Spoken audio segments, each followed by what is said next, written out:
नमस्कार मित्रों, स्वागत है आप सभी का स्टडी आईक्यू में। मैं हूं आपका दोस्त राहुल सायगांवकर और आज हम लोग एक बहुत ही जरूरी विषय पर चर्चा करने वाले हैं। हमारी चर्चा का विषय है एंटी डिफेक्शन लॉ, यानी कि दल बदल विरोधी कानून। आज हम लोग इसकी रिफॉर्म के बारे में चर्चा करेंगे। ये डिस्कशन हो क्यों रही है, आप यहाँ पे खबर देख सकते हो। Vice president of India Venkaiah Naidu bats for reform of anti defection law, यानी कि दल बदल विरोधी कानून में क्या बदलाव लाने चाहिए, इसके ऊपर टिप्पणी कर चुके हैं भारत के वाइस प्रेसिडेंट वेंकैया नायडू। तो हम लोग इसी के ऊपर चर्चा करेंगे। इस डिस्कशन के अंत में हम लोग इनकी आइडियाज को भी बात करेंगे, लेकिन उससे पहले हम लोग इन जनरल चर्चा करने वाले हैं एंटी डिफेक्शन लॉ के बारे में। क्या है एंटी डिफेक्शन लॉ, इसकी जरूरत क्यों पड़ी, इसके क्या प्रोविजंस हैं, क्या एक्सेप्शंस हैं एंटी डिफेक्शन लॉ में, और उसके बाद हम लोग बात करेंगे problems in anti defection law. क्योंकि प्रॉब्लम्स को अगर नहीं समझेंगे तो इन्होंने जो रिफॉर्म्स सजेस्ट किए हैं तो इनको हम लोग कैसे समझेंगे। तो will understand wholesome anti defection law, problems connected to anti defection law and किस तरह की रिफॉर्म्स आनी चाहिए आगे चल के, इसके ऊपर हमारी चर्चा रहेगी। तो ये रहेगा हमारा कंप्लीट डिस्कशन का agenda. To get to know that information मेरे साथ बने रहिए स्टडी आईक्यू पे। चलिए चर्चा शुरू करते हैं, लेकिन उससे पहले अगर आप तैयारी कर रहे हैं यूपीएससी सिविल सर्विस एग्जामिनेशन की, then I would request you to visit our website studiiq.com। Alternatively आप घर बैठे हमारा ऐप भी डाउनलोड कर सकते हो अपने मोबाइल पे फ्रॉम गूगल प्ले स्टोर, जहां पे आपको जानकारी मिलेगी हमारे यूपीएससी सिविल सर्विसेज कोर्स के बारे में। देखिए, बहुत से लोग हैं जिन्हें यूपीएससी सिविल सर्विसेज एग्जामिनेशन की तैयारी करने की इच्छा होती है, आकांक्षा होती है, लेकिन कुछ सवाल होते हैं उनके दिमाग में। सबसे पहला सवाल होता है क्या पढ़े, कैसे पढ़े, किस तरह की क्वालिटी चाहिए, किस तरह की कॉम्पिटेंस चाहिए, यानी कि कंटेंट से जुड़े हुए सवाल होते हैं। एक्सेसिबिलिटी से जुड़े हुए सवाल होते हैं कि सर मैं घर पे हूँ, मैं एक ग्रामीण भाग में हूँ, यहाँ से मैं कैसे तैयारी करूँगा। और अफोर्डेबिलिटी की तो हमेशा सवाल उठते ही हैं। अफोर्डेबिलिटी मतलब सबके दिमाग में एक मिसकॉन्सेप्शन है कि यूपीएससी सिविल सर्विसेज की जो कोर्स है उनकी फीस होती है लाखों में, एक साल की प्रिपरेशन होती है, इस तरह की चीजें। इन सभी चीजों का जवाब आपको मिलेगा यहाँ पे। Just visit so that you get the details. देखिए, स्टडी आईक्यू पे हम लोगों ने एक क्यूरेटेड कोर्स बनाया for UPSC civil service examination. Prelims, mains और पर्सनालिटी टेस्ट की गाइडेंस आपको कंटिन्यूअसली मिलेगी, यानी कि शुरुआत से अंत तक। वीकली डाउट क्लियरिंग सेशंस होंगे। एक्सेसिबिलिटी की बात तो काफी सिंपल है, क्योंकि ऑनलाइन कोर्स है, आप अपने हिसाब से इसको प्रिपेयर कर सकते हैं, लेकिन एक ही चीज आपको ध्यान में रखनी है, अनुशासन से प्रिपेयर करना है। क्योंकि घर पे बैठ के प्रिपेयर करना है, आपको ऑनलाइन प्रिपरेशन करनी है तो डबल मेहनत लगानी पड़ेगी। इसके अलावा अफोर्डेबिलिटी की बात जहां पे आई, देखिए स्टडी आईक्यू का उद्देश्य ही यही है कि हम ज्यादा से ज्यादा लोगों तक, स्पेशली ग्रामीण भागों में, हम अपनी सर्विसेज को पहुंचाएं at affordable cost. In fact UPSC civil services का कोर्स है जो हमारा, it is not even equivalent to the test series course of other institutions etcetera. तो जस्ट विजिट हियर ताकि आप यहाँ पे जाके डिटेल्स देखें। इनफैक्ट आप मेरा कोड भी इस्तेमाल कर सकते हैं। जब भी आप इसको खरीदे Rahul 33 without any spaces, you will get 33% discount any time on this particular course. I hope that you will visit here. चलिए इस संदेश के साथ चर्चा शुरू करते हैं। सबसे पहले समझते हैं डिफेक्शन का मतलब। डिफेक्शन मतलब दल बदलना। देखिए, इंडियन पॉलिटिक्स में 1985 से पहले बहुत ज्यादा दल बदलना हुआ करता था, क्योंकि कोई दल बदल विरोधी कानून नहीं था। इनफैक्ट मैं कहूंगा 1967 तक इसकी जरूरत भी नहीं थी ज्यादा हद तक। क्यों? क्योंकि केंद्र लेवल पे भी कांग्रेस ही था, राज्यों में भी कांग्रेस ही था, लेकिन जैसे ही अपोजिशन शुरू हुआ, राइट, कांग्रेस के खिलाफ अपोजिशन धीरे धीरे ग्रो करना शुरू हुआ 1967 के बाद, तब दल बदलना भी शुरू हो गया। और कोई विरोधी कानून नहीं था, तो इसलिए लोग अपने दल इमीडिएटली बदलते। फॉर एग्जांपल, अगर समझ लीजिए मैं कांग्रेस के टिकट पे जीत के आया हूं, तो इमीडिएटली जैसे असेंबली में जाएंगे तो मैं अपना दल बदल दूंगा। क्यों? क्योंकि सरकार गिरानी है। तो ऐसी कॉन्स्पिरेसी बहुत सारी हुआ करती थी। इनफैक्ट इंडिया में, इंडियन पॉलिटिक्स में आयाराम गयाराम एक फ्रेज बहुत ही पॉपुलर है, बहुत ही इनफेमस फ्रेज है। ये आयाराम गयाराम फ्रेज आया because of Haryana MLA Gayalal. 1967 में गयालाल ने 14 दिनों में 3 बार अपनी पार्टी बदली थी। एक ही दिन में 2 बार उन्होंने अपनी पार्टी बदल दी। यानी कि पहले कहा कि मैं एक पार्टी के समर्थन करता हूं, फिर थोड़ी देर बाद कहा मैं दूसरी पार्टी का समर्थन करता हूं, फिर उसके बाद एक और दूसरे फ्रंट का समर्थन करता हूं। अब इन सब चीजों से होता क्या है, सरकार अनस्टेबल बन जाती है। सिंपल सी चीज है, नंबर्स गेम है, right. Democracy first pass the post system मतलब नंबर्स का गेम है, यानी कि आपको मेजॉरिटी चाहिए आपकी असेंबली में। और ये जो रूल है डिफेक्शन का, ये केंद्र सरकार को भी लागू होता है, यानी कि पार्लियामेंट के लिए भी और स्टेट लेजिस्लेटिव असेंबली के लिए भी। अब असेंबली में समझ लीजिए मुझे नंबर्स चाहिए 51, राइट। तो अगर मैं दूसरे ऑपोजिशन की यूनिटी ब्रेक करूं और यहां से 10 मेंबर्स मेरे अंदर ले लूं, तो मैं मेजॉरिटी बन जाऊंगा और मैं अपनी सरकार बना सकता हूं। और ये चला करता था 1985 से पहले बहुत हद तक। राइट। बहुत हद तक लोग अपनी पार्टी बदलेंगे, एक पार्टी के टिकट पे जीतेंगे, दूसरी पार्टी पे ज्वाइन कर जाएंगे। अब इस चीज को रोकने के लिए 1985 में eventually 52nd constitutional amendment act आया। राजीव गांधी की सरकार थी उस समय पे, उन्होंने एंटी डिफेक्शन लॉ लाया, दल बदल विरोधी कानून। साथ ही साथ 10th शेड्यूल भी आया संविधान में। यहां पे डिस्क्वालिफिकेशन के नॉर्म्स दिए गए, यानी कि 1985 के बाद अगर मैं अपना दल बदलूंगा तो मैं डिस्क्वालीफाई यानी कि उस हाउस से निलंबित ही हो जाऊंगा, मैं उस हाउस का मेंबर ही नहीं रहूंगा। तो इस तरह के कुछ प्रावधान लाए। चलिए समझते हैं ये एंटी डिफेक्शन लॉ है क्या एग्जैक्टली, इसमें कैसे डिस्क्वालिफिकेशन के नॉर्म्स है। अब डिस्क्वालिफिकेशन के नॉर्म्स है for members of a party, यानी कि अगर एक पार्टी का मेंबर अपनी पार्टी छोड़ता है तो डिस्क्वालीफाई हो सकता है। इंडिपेंडेंट मेंबर्स यानी कि स्वतंत्र जो कैंडिडेट्स होते हैं उनके लिए भी डिस्क्वालिफिकेशन नॉर्म्स है। नॉमिनेटेड मेंबर्स स्पेशली जो राज्यसभा में नॉमिनेट होते हैं, 2 लोकसभा में नॉमिनेट होते हैं, बहुत सारे मेंबर्स राज्यसभा में नॉमिनेट होते हैं, तो उनके लिए भी डिस्क्वालिफिकेशन के नॉर्म्स लगे। चलिए समझते हैं, प्रीलिम्स के पर्सपेक्टिव से बहुत जरूरी होगा ये, क्या है डिस्क्वालिफिकेशन के नॉर्म्स। अगर समझ लीजिए पॉलिटिकल पार्टी का मेंबर है, सिंपल सा यहाँ पे मैं समझा देता हूं आपको कि अगर फॉर इंस्टेंस मैंने बीजेपी के टिकट पे अपना इलेक्शन लड़ा है, बीजेपी टिकट से मैंने इलेक्शन जीत लिया और असेंबली में जाने के बाद मैं कहूंगा कि मैं अपनी पार्टी छोड़ रहा हूं और मैं दूसरी पार्टी ज्वाइन कर रहा हूं, तो डिस्क्वालीफाई हो जाएंगे। यानी कि पार्टी बदलो तो आप डिस्क्वालीफाई हो जाओगे। एक और चीज भी है, अगर आपको पार्टी कहे कि आप इस तरह से वोट करें, स्पेशली अगर नो कॉन्फिडेंस वोट चल रहा है या फिर किसी भी चीज में, हर एक पार्टी का एक विप होता है, असेंबली में हो या फिर पार्लियामेंट में विप होता है, जो विप कहेगा कि हमारी सारी पार्टी के मेंबर्स इस तरह से वोट करेंगे, से यस और से नो, राइट। तो अगर मैं उसके प्रतिकूल वोट करूंगा then I will be disqualified again. Simple सा फंडा यहाँ पे, एक पॉलिटिकल पार्टी के टिकट पे आप जीतोगे, दूसरी पॉलिटिकल पार्टी आप ज्वाइन करोगे, वॉलंटरली आप पार्टी छोड़ोगे एक्सेट्रा, तो आप डिस्क्वालीफाई हो जाओ, ठीक है, सिंपल है।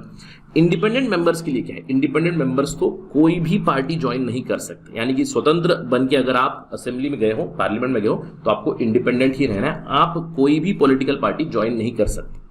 इसीलिए आपने बहुत बार देखा होगा अपने एरिया में भी, आप ऑब्जर्व कीजिए इस चीज को, जो भी इंडिपेंडेंट कैंडिडेट, यानी कि अगर कांग्रेस का कैंडिडेट नहीं है, बीजेपी का कैंडिडेट नहीं है, आपका किसी और पार्टी का कैंडिडेट नहीं है, तो नॉर्मली वो अपनी खुद की एक पार्टी ओपन करते हैं, सिंगल मेंबर पार्टी वगैरह, राइट, क्योंकि इलेक्शन जीतने के बाद वो अपनी पार्टी को मर्ज कर देते दूसरों के साथ। तो इंडिपेंडेंट मेंबर्स ने एक लूपहोल जरूर ढूंढा है, बट आपको ध्यान रखना है independent members can not join any party, please remember this. Nominated members के लिए वो डिस्क्वालीफाई हो जाएंगे 6 महीने बाद अगर वो किसी पार्टी को ज्वाइन करेंगे। सिंपल चीज है, नॉमिनेटेड मेंबर्स के पास एक विकल्प है कि वो 6 महीने तक किसी भी पॉलिटिकल पार्टी को ज्वाइन कर सकते हैं, ठीक है, आप ये समझ गए। अब इससे क्या होगा कि रोक लग जाती है, एक पार्टी से दूसरी पार्टी में आप जा नहीं सकते। अगर जाओगे तो आप डिस्क्वालीफाई हो जाओगे, फिर से आपको इलेक्शन लड़ना पड़ेगा दूसरी पार्टी के टिकट पे और फिर असेंबली में आप आ सकते हो। लेकिन इस पूरे एंटी डिफेक्शन लॉ में कुछ एक्सेप्शंस हैं। सबसे बड़ा एक्सेप्शन है कि अगर समझ लीजिए एक पॉलिटिकल पार्टी है, उसमें से 2/3 लोग उस पार्टी में से निकल रहे हैं, ओरिजिनल पार्टी में से, और किसी दूसरी पार्टी में ज्वाइन हो रहे हैं, then it is allowed. Please remember, 2/3 लोग, 2/3 of the members, if they split from the original party and join another party, it is allowed.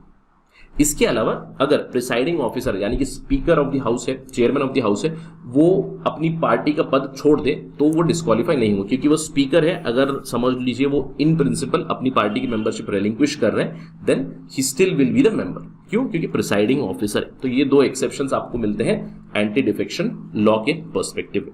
लेकिन आपको ध्यान रखना है, अगर एक पार्टी से दूसरी पार्टी में जाएंगे तो आप डिस्क्वालीफाई हो जाओगे। लेकिन सबसे बड़ा यहां पे एक क्लॉज है, वो है कौन है डिसाइडिंग अथॉरिटी। प्लीज ध्यान दीजिए, कौन है डिसाइडिंग अथॉरिटी पूरे एंटी डिफेक्शन लॉ के मुद्दे में? Presiding officer of the house, यानी कि सिंपल से टर्म में बताऊंगा, speaker of the house, assembly का स्पीकर या फिर पार्लियामेंट में लोकसभा के स्पीकर एंड राज्यसभा में चेयरमैन, राइट, लेजिस्लेटिव काउंसिल में चेयरमैन। अगर कोई नया रूल भी बन रहा है, कोई रूल जो डिफाइंड नहीं है एंटी डिफेक्शन लॉ में 10th शेड्यूल में, तो उसका भी पावर प्रिसाइडिंग ऑफिसर के पास ही है। और ये एक बहुत बड़ी प्रॉब्लम। इंडिया में अगर हम लोग बात करें स्पीकर की, स्पीकर कौन होता है? बहुत बार speaker is always from a majority party, majority की पार्टी से होता है। सारा पावर इन्हीं के पास है। डिस्क्वालिफिकेशन की जो अर्जी भी जाएगी उसके ऊपर भी डिसाइड यही करेंगे। कब डिसाइड करेंगे ये भी वही डिसाइड करेंगे। कोई एक्स्ट्रा रूल बन रहा है तब भी वही डिसाइड करेंगे, क्योंकि इंडिया में स्पीकर की इम्पार्शियलिटी के नॉर्म्स नहीं, जैसे कि यूके में होता है। यूके में अगर कोई स्पीकर बनेगा यूके की पार्लियामेंट में, तो वो अपनी पार्टी की मेंबरशिप छोड़ देते हैं। इंडिया में ये रिक्वायरमेंट भी नहीं है। अगर एथिकली मॉरली छोड़ना चाहते हैं तो छोड़ सकते हैं, लेकिन इंडिया में रिक्वायरमेंट नहीं है। और बहुत बार आपने देखा होगा कि स्पीकर एक बायस्ड वे में वर्क जरूर करते हैं। तो इसी के चलते प्रॉब्लम्स भी अराइज होते हैं। आई होप कि आपको एंटी डिफेक्शन लॉ की सारी निटी-ग्रिटी समझ में आ गई है, लेकिन एंटी डिफेक्शन लॉ के साथ प्रॉब्लम क्या है, लेट्स ट्राई टू अंडरस्टैंड इसमें प्रॉब्लम्स क्या है, राइट। अब इसको हाइपोथेटिकल सिनेरियो समझते हैं। समझ लीजिए मैंने इलेक्शन जीता है बीजेपी के टिकट पे, रूलिंग पार्टी बीजेपी के टिकट पे मैं जीत चुका हूं और मैं पार्लियामेंट में हूं।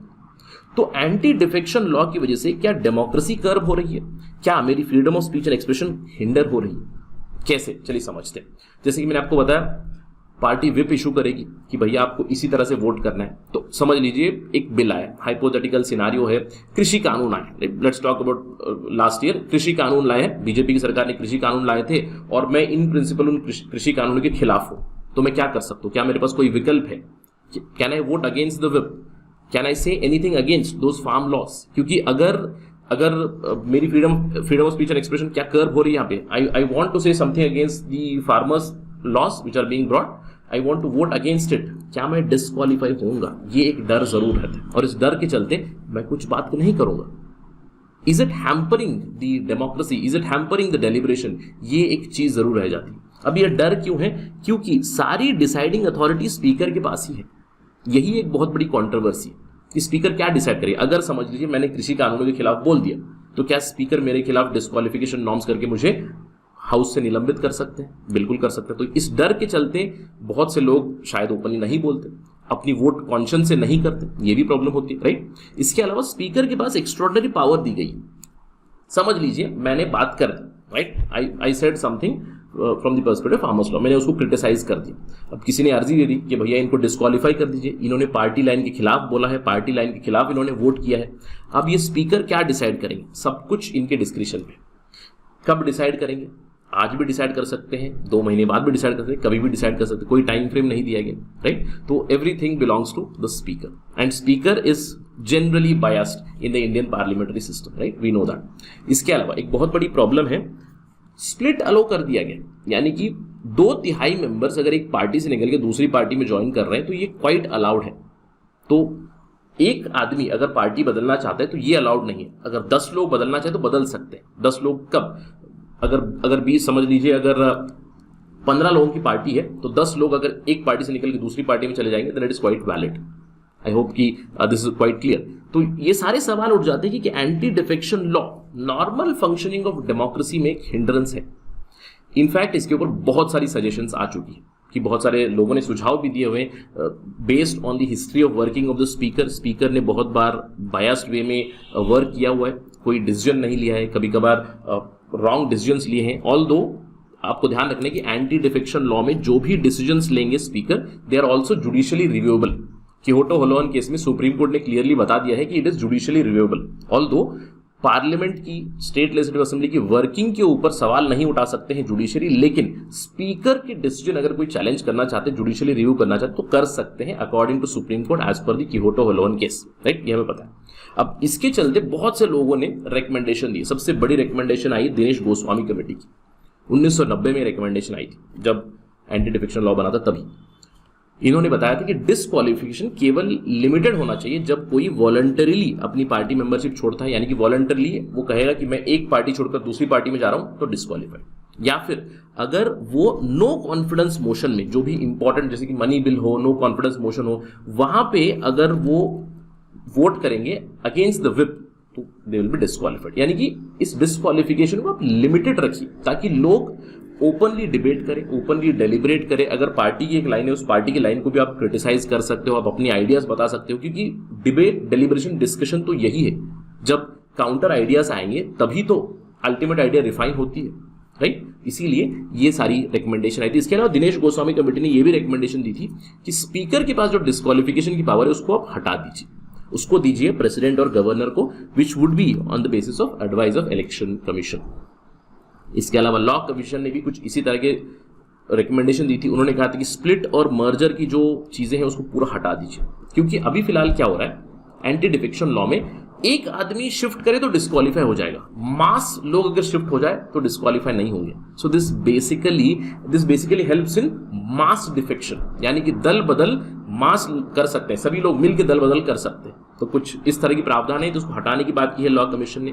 और ये भी बताया था कि अगर प्री पोल कोई अलायंस हो, प्री पोल कोई फ्रंट हो, यानी कि इलेक्शन से पहले अगर एक युति हो रही है तो उसको इलेक्शन के बाद आप एक पॉलिटिकल पार्टी करके ट्रीट कर सकते हो, डिस्क्वालिफिकेशन नॉर्म्स यहां से आप हटा सकते हो। कुछ इस तरह के बदलाव लाइए, हुआ नहीं अभी तक। इसके अलावा एक और बहुत बड़ी चीज थी, पॉलिटिकल पार्टीज जब विप इशू करेंगी, इसको कहा गया था कि आप लिमिट कीजिए। केवल अगर आपकी सरकार के ऊपर खतरा आ रहा है, जैसे कि मनी बिल है, बहुत ही इंपॉर्टेंट बिल है, या फिर नो कॉन्फिडेंस मोशन है, तो वहां पे आप विप इशू कीजिएगा। बाकी जगह पे विप इशू करने की जरूरत नहीं है, क्योंकि ओपन डिबेट, ओपन डेलिब्रेशन होनी चाहिए। सिमिलर रिकमेंडेशन आई थी इलेक्शन कमीशन की भी। इलेक्शन कमीशन ने भी कहा था स्पीकर से पावर हटा लीजिए डिफेक्शन के, एंटी डिफेक्शन के, और प्रेसिडेंट या गवर्नर को दे। कॉन्स्टिट्यूशनल रिव्यू कमीशन जो 2002 में आई थी, उन्होंने भी यही बताया था कि अगर किसी ने डिफेक्शन की है, अब डिफेक्शन नॉर्मली क्या होता है कि समझ लीजिए मैं बीजेपी के टिकट पे जीता था और मैंने बोला कि मैं कांग्रेस में जा रहा हूं, राइट। समझ लीजिए कांग्रेस की सरकार है, तो मैं तो डिस्क्वालीफाई हो गया, लेकिन फिर भी कांग्रेस ने मुझे मंत्री बना दिया। अब मंत्री तो बन ही सकते हैं, क्योंकि 6 महीने के भीतर अगर आप मेंबर बनोगे तो मंत्री रह सकते हो। तो इन सारी चीजों को रोकना है, एल्योरमेंट से जो डिफेक्शन होती है उसको रोकना है। तो यहाँ पे कॉन्स्टिट्यूशनल रिव्यू कमीशन ने बताया था कि defectors should be board from holding any public office. अगर आपने डिफेक्ट किया है तो ठीक है, आपका डिसीजन है, आप एक पार्टी छोड़ के दूसरी पार्टी में जा रहे हो, आप अपनी आइडियोलॉजी बदल रहे हो, कुछ चेंज ऑफ माइंड हुआ है, that is not an issue. आप फिर से इलेक्शन लड़िए, फिर से पब्लिक का मैंडेट जीत के आइए, फिर उसके बाद आप असेंबली में आइए, then hold a public office, not before that. ये चीज बताई थी। इसके अलावा अगेन, किसी ने अगर वोट किया है, कोई डिफेक्टर है जो सरकार गिराने के लिए वोट कर रहा है, उसको इनवैलिड माने, ये बताया था constitutional review commission headed by Venkatachaliah. और अभी इंडिया के वाइस प्रेसिडेंट ने भी कुछ इसी तरह के सुझाव दिए। इंडिया के वाइस प्रेसिडेंट वेंकैया नायडू ने बताया कि time has come to amend the anti defection legislation. जो भी लूपहोल्स है, हम लोगों ने लूपहोल्स देखी यहाँ पे, इसको हटाने की जरूरत है, इसको प्लग करने की जरूरत है, ये बताया। वेंकैया नायडू ने कहा कि देयर आर सर्टेन लूपहोल्स जहां पे होलसेल डिफेक्शन इज अलाउड। हमारे संविधान में रिटेल डिफेक्शन अलाउड नहीं, यानी कि 1-2 मेंबर अगर डिफेक्ट हो जाए तो डिस्क्वालीफाई हो जाएंगे, लेकिन होलसेल डिफेक्शन हो जाए तो ये वैलिड होगा, तो इसको हटा दीजिए। इसके अलावा वेंकैया नायडू ने यह भी कहा कि अभी फिलहाल स्पीकर हो, चेयरमैन हो, तो वो काफी आर्बिट्रेरली एक्ट करते हैं, उनके पास कोई स्पेसिफिक चीजें नहीं है, कोई स्पेसिफिक टाइम फ्रेम नहीं है टू डिसाइड दीज केसेस। यहां पे आपने देखा वो कह चुके हैं कि some cases take 6 months, some cases take even 3 years। अब 3 साल में आपका असेंबली का टर्म ही खत्म हो चुका है, आपने डिसाइड ही नहीं किया इस चीज में, nobody can do anything। तो इसीलिए इन्होंने बताया कि I personally feel anti defection cases should be disposed of within 3 months। तो इनके कुछ सुझाव आए हैं, again in line with many recommendations that have come. तो आशा करते हैं कि the government will take this into cognizance and bring requisite changes to anti defection law. क्योंकि एंटी डिफेक्शन लॉ सबसे पहले आपको समझना है, इसकी जरूरत है, दल बदल विरोधी कानून की जरूरत है, लेकिन दल बदल विरोधी कानून अभिव्यक्ति की स्वतंत्रता को कर्ब नहीं करना चाहिए, क्योंकि असेंबली में, पार्लियामेंट में हमारी डिस्कशन, डिबेट, डेलिब्रेशन काफी ओपनली होनी चाहिए। मैंने आपको उदाहरण दिया कि अगर मेरे व्यूज हैं मेरी सरकार के खिलाफ ही, तो डिस्क्वालीफाई होने का खतरा होता है, ये नहीं होना चाहिए। क्योंकि देखिए, आइडियाज, डिबेट, डिस्कशन से ही रिफाइनमेंट निकलती है, तो ये हिंडर नहीं होना चाहिए। अगर देखिए बहुत ही जरूरी चीज है, नो कॉन्फिडेंस मोशन में it is quite valid, so requisite changes are needed, यही बता चुके हैं vice president of India Venkaiah Naidu. Let us hope that this happens. Whenever this happens will talk about that again on study IQ। I hope all the things are clear to you. अगर आपको कोई सवाल भी है, कोई डाउट भी है, you can always follow me on my social media handle @RahulSai22। अगर आपको कोई डाउट है, आप डायरेक्टली मुझे पूछ सकते हैं इंस्टाग्राम पे। I do reply on Saturdays and Sundays. Thank you for watching this. Jai Hind.